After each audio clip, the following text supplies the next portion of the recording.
May video sa NAIA tungkol sa transportasyon na pwedeng sakayan ng mga OFW or ng mga pasahero pagdating or paglapag sa Pilipinas, tulad ng taxi na may tatlong klase.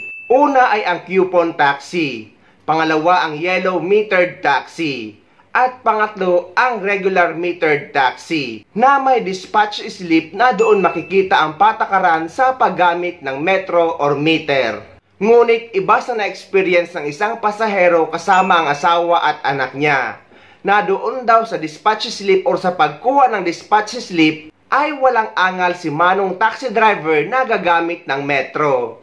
Ngunit eto na, nung umaandar na ay biglang prenesyuhan sila ng 700 pesos galing NAIA papunta sa Makati. What? Ngunit ang sabi ni kabayan na madalas daw sila nagbabiyahe galing Makati to NAIA ay 300 pesos lang ang binabayaran nila. Hanggang sa nagkasundo sila na 500 na lang ang babayaran dahil ayon sa taxi driver ay traffic daw.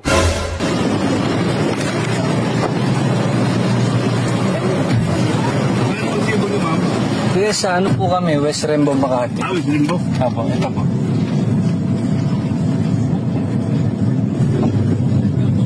Ano dyan?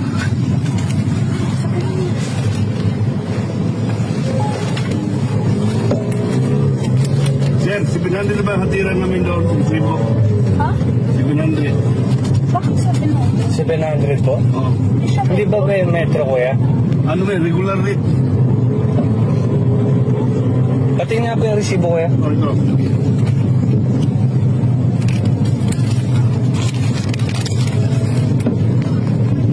Kuya, pwede bang pakibalik na lang kami doon? Ha? Pakibalik na lang po kami doon. Bakit? Ba't di niyo po sinabi agad? Puno na yun sa taxi, sir. Balik niyo na lang po kami doon, kuya. Magkano di? Kasi po pag ganun po, ay mini-metro po yun. Di ba magkano ano yun? Hindi po kasi galing po kami doon, pagpunta po namin dito ng NAIA, 300. Hindi, galing dito sa airport, sir. May budget na lang para doon kumatang traffic. Wala po kaming ano, sir. Sige po, 400 na lang po. Dinagdagan ko na lang po ng ano. Habang si pilasan namin, bumabalik pa tayo.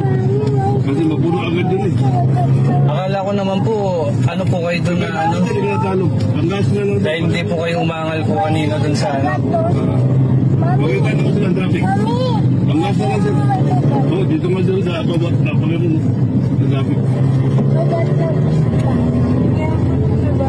Pero di ka natalo na sir. Ipapunta naman dito eh. Ang gabi mo. Ipapunta tayo ron. Ang gas na lang yan sir.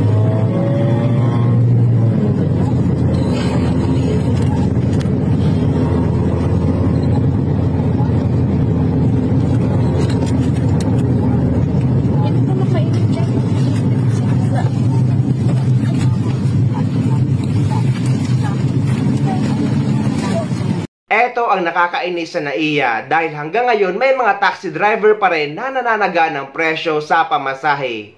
Kahit may patakaran na sila sa NAIA kung saan sila pumipila. Pero dito sa ibang bansa or dito sa Dubai ay hindi mo naman mararanasan ang ganyan na may add 50, add 100 dahil traffic daw. Kung ano lang ang nakalagay sa metro ay yun lang ang babayaran mo. At kahit nga ang Grab taxi na booking na ay may mga driver pa rin na nananaga ng presyo. Dahil kahit nakabooking ka sa kanila, ay kapag nakabiyahe na or nasa biyahe na kayo, ay parinig na mahal ang gasolina, mahal ang toll fee, at kung ano-ano pa. Sabay hirit na dagdagan ng pasahero ang ipapamasahe niya. Wala nang magagawa ang mga OFW or ang mga pasahero dahil umaandar na. Kayo guys, na-experience nyo din ba ang ganito? I-comment nyo naman para malaman ng mga tao or ng gobyerno just in case man mapanood ito ang kalakaran dyan sa transportasyon sa NAIA.